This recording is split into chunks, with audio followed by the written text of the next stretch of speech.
Chers explorateurs, préparez-vous à embarquer pour un voyage unique au cœur d'une légende américaine.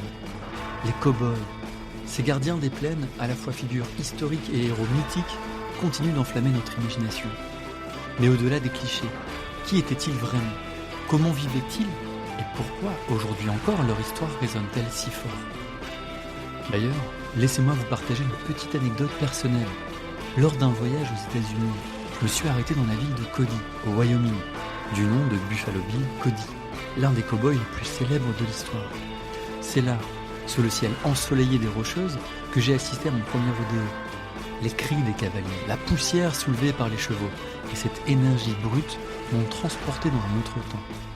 Et c'est précisément ce mélange de réalité et de légende que je veux vous faire découvrir aujourd'hui.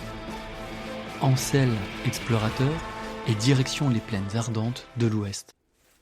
Bienvenue dans Nouveau Western, le podcast qui vous emmène au cœur de l'histoire fascinante des États-Unis d'Amérique.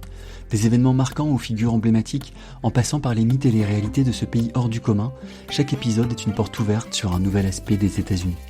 Que vous soyez passionné d'histoire, curieux d'en savoir plus sur cette nation ou simplement à la recherche d'une escapade intellectuelle, vous êtes au bon endroit.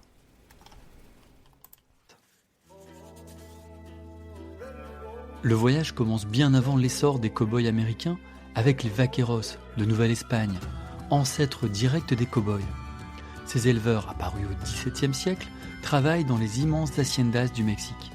Ils maîtrisent l'art de guider le bétail sur des terres sauvages, utilisant des lassos et des selles qui deviendront des emblèmes universels. Les vaqueros introduisent un style de vie unique qui fascine les colons anglo-américains lorsqu'ils s'installent au Texas au XIXe siècle. Avec eux, une nouvelle figure émerge, celle du cow-boy américain, fusion de traditions espagnoles et d'un esprit de liberté propre à l'Ouest. La guerre de sécession, l'Amérique connaît un véritable boom économique. Pendant le conflit, 1861-65, de nombreux hommes du Sud, notamment du Texas, rejoignent les rangs confédérés, laissant leurs fermes et ranchs à l'abandon. En l'absence, le bétail prolifère sans contrôle, entraînant une augmentation spectaculaire du cheptel bovin. Cette surabondance provoque une chute drastique des prix locaux. Au Texas, une tête de bétail peut se vendre aussi bas que 2 $, alors qu'elle atteint jusqu'à 40 $ sur les marchés du Nord. Cette disparité encourage les éleveurs à organiser de vastes cattle drives vers le nord, reliant les ranchs aux gares ferroviaires des Grandes Plaines. Ces transhumances deviennent essentielles pour acheminer le bétail vers les marchés urbains de l'Est. La viande bovine devient un bien précieux et les cow-boys prennent le devant de la scène en menant d'immenses troupeaux sur des centaines de kilomètres. Imaginez-les chevauchant à travers les plaines arides, chantant pour calmer le bétail effrayé par l'orage ou affrontant des rivières en crue. Parmi les routes mythiques, le Chisholm Trail reliait les vastes pâturages du Texas au grand marché de bétail du Kansas. Traversant des territoires souvent hostiles, elles exigeaient des cow-boys une endurance exceptionnelle. Cet héritage, où les chemins longeaient souvent des cours d'eau ou évitaient les reliefs abrupts, montre à quel point les vaqueros mexicains ont influencé la cartographie et les pratiques de l'élevage dans l'Ouest américain, un héritage souvent oublié.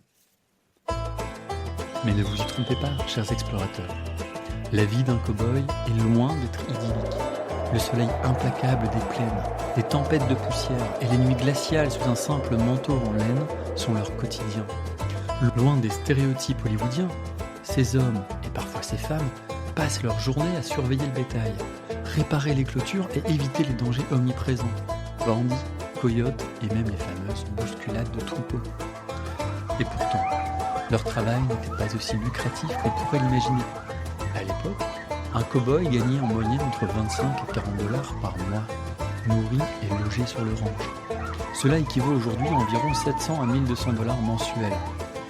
Ce salaire modeste reflète la rudesse de leur quotidien et les risques encourus.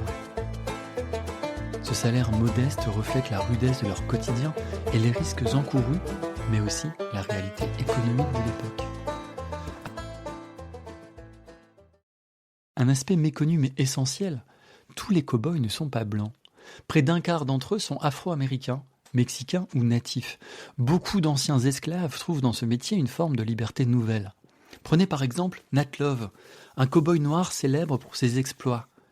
L'un de ses exploits les plus fameux est survenu en 1876 à Deadwood, dans le Dakota du Sud, où Nat Love a impressionné la foule en remportant toutes les épreuves de tir et de rodéo.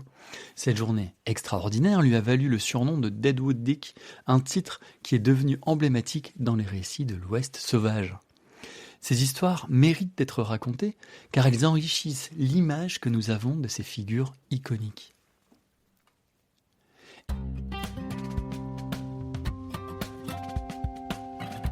Et qui n'a jamais porté le déguisement de cow-boy, avec un chapeau, un lasso ou des bottes ? L'équipement du cow-boy n'est pas seulement pratique, il est chargé de symboles. Les chaps, ces vêtements en cuir qui couvrent les jambes, sont essentiels pour se protéger des épines des cactus, des buissons épineux et des frottements lors des longues chevauchées. Ils incarnent également l'image robuste du cow-boy. Le chapeau Stetson, autant pour se protéger du soleil que pour affirmer son style. Le bandana, cet accessoire polyvalent servait à protéger le visage de la poussière soulevée par le bétail, à essuyer la sueur sous un soleil brûlant, ou même à improviser un pansement en cas de blessure. Bien plus qu'un simple morceau de tissu, il devient un emblème de l'esprit cow-boy. Le lasso, véritable extension du bras, capable de capturer une vache à pleine vitesse. Les bottes à éperon, conçues pour s'ajuster fermement dans les étriers et pour résister à des journées entières en selle. Ces bottes, souvent larges, permettaient aussi de se dégager facilement en cas de chute.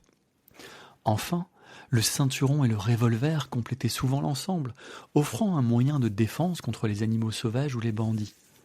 Cependant, il est important de noter que les cow-boys ne portaient pas toujours de revolver, loin de là, leur utilisation dépendait fortement du contexte.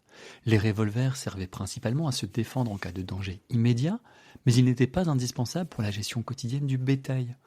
Un tir intempestif pouvait provoquer une panique parmi le troupeau, ce qui aurait des conséquences désastreuses. Ainsi, l'image du cow-boy armé jusqu'aux dents relève davantage du mythe que de la réalité. Une petite anecdote amusante, les jeans Levi's, aujourd'hui icônes de la mode, sont inventés spécialement pour ces travailleurs. Leur solidité face aux conditions extrêmes en fait rapidement un indispensable des cow-boys. Certaines figures, grâce à leurs exploits, sortent du rang et deviennent des légendes vivantes. Buffalo Bill Cody, par exemple, n'est pas seulement un cow-boy, il est un véritable showman qui popularise l'Ouest avec son Wild West Show. C'est en partie grâce à ce spectacle itinérant que la légende de Calamity Jane prend son essor.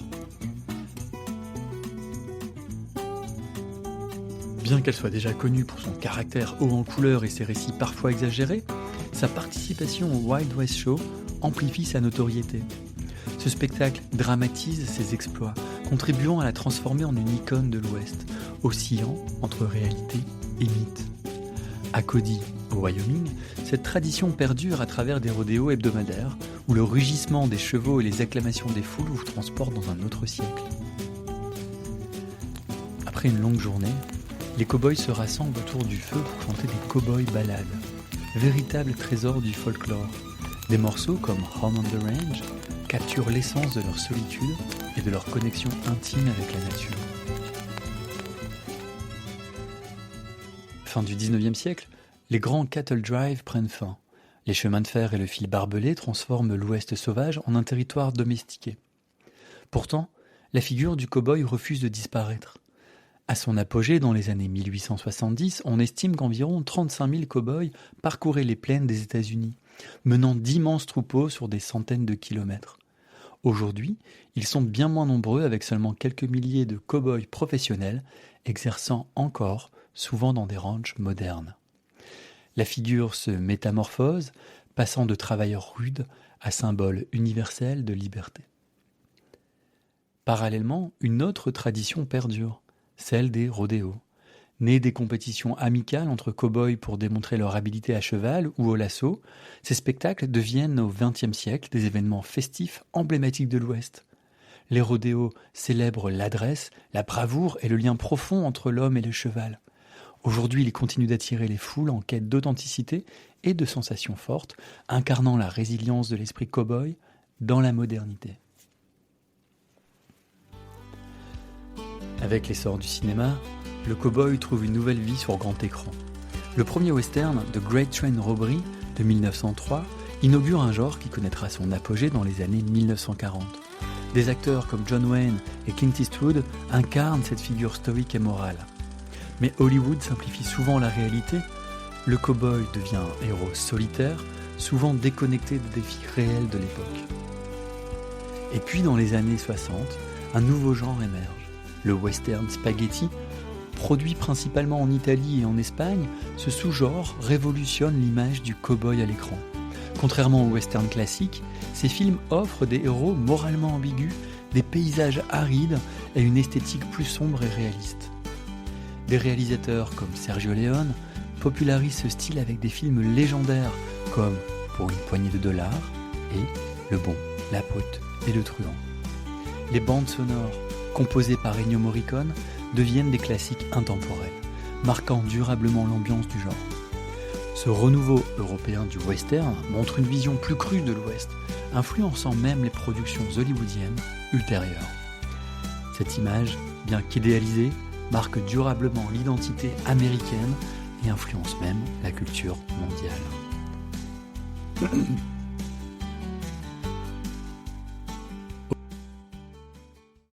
Aujourd'hui, les traditions cow-boy continuent de vivre, notamment dans les ranchs familiaux du Texas ou du Montana.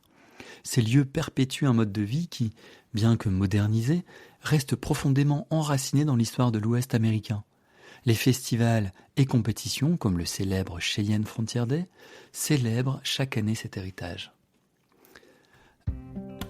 Alors, chers explorateurs, que retenons-nous de cette épopée ? Le cow-boy est à la fois une figure historique et une légende vivante. Ils sont le reflet d'une époque, d'une Amérique en construction avec ses défis, ses espoirs et sa diversité. À Cody, lors de ce rodéo mémorable, j'ai senti cette énergie vibrante qui unit le passé et le présent. Assis dans les gradins, entouré de familles et de passionnés, j'ai compris pourquoi le cow-boy fascine tant. Et vous, quelle est votre vision des cow-boys ? Plutôt celle des westerns classiques ou cette version plus authentique que nous avons explorée ensemble ? Merci de m'avoir accompagné aujourd'hui. N'oubliez pas de partager cet épisode, de laisser un commentaire et bien évidemment de lui mettre les fameuses 5 étoiles de shérif pour continuer à explorer avec moi l'histoire fascinante de l'Amérique. À bientôt pour une nouvelle aventure.